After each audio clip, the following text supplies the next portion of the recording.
While I'm talking about the body, let me share one of my experiences that was quite interesting. And it again shows the healing nature of the labyrinth. You know, I say, just like I told the story of this woman, that she had a strange pain and she had an unusual experience, and you go with it. You don't deny it. You don't judge it. Oh, this is a really bad experience. I think I'm going to walk off the labyrinth. I mean, you might, if it's too intense. But you stay with it if you can. Well, for me, a couple of years ago, you know, we had this wonderful tapestry labyrinth in Grace Cathedral, meaning a rug. Lovely 100% wool carpet. Oh, it was great. You could remove your shoes and just walk into the labyrinth, and it was really cushy, nice.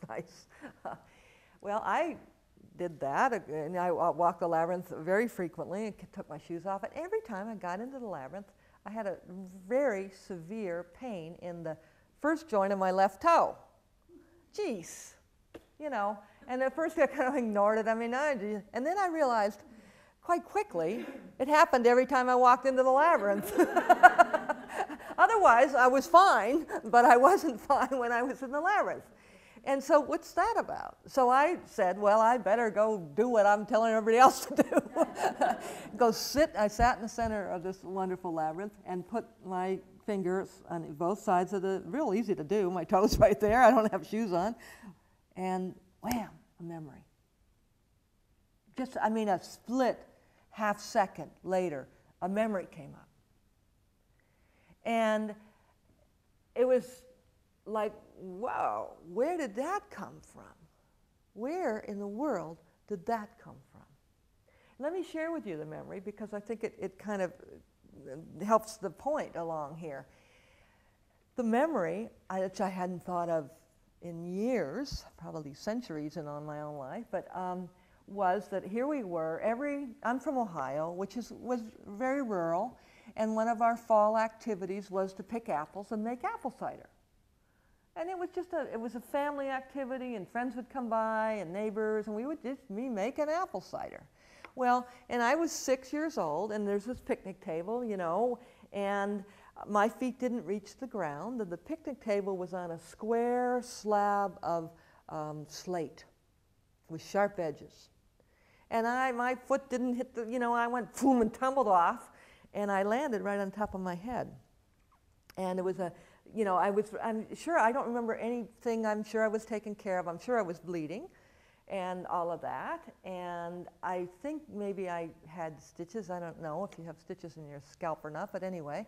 But the thing that needed healing in me was that a neighbor came over and said, aha, you're going to have a scar on your head, and it's going to grow over your eyes, and you're going to go blind. Well, a 6-year-old, you know, and I remember wailing and crying and, you know, all of that. And, you know, I hadn't thought of this in 50 years, probably.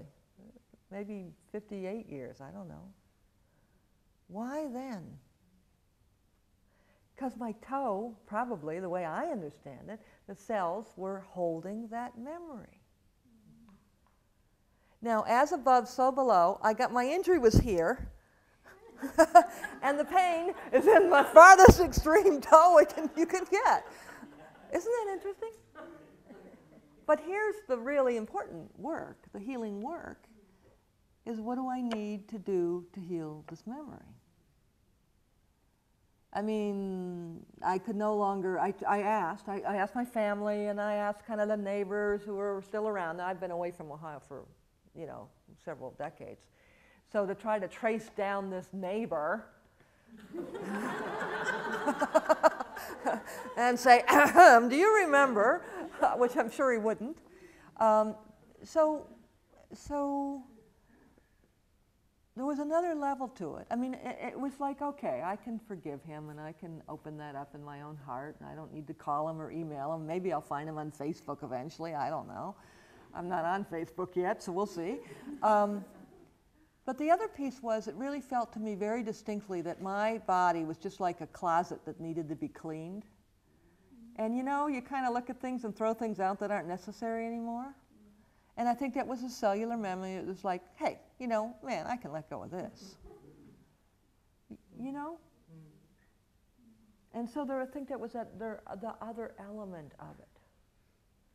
Now, was that a direct healing experience for me? Well, I think it made some room in my being, and it kind of had me chuckle. But it also showed me the power of the labyrinth and what our bodies are holding. Because all it took was me to put both fingers on the first joint of my left toe.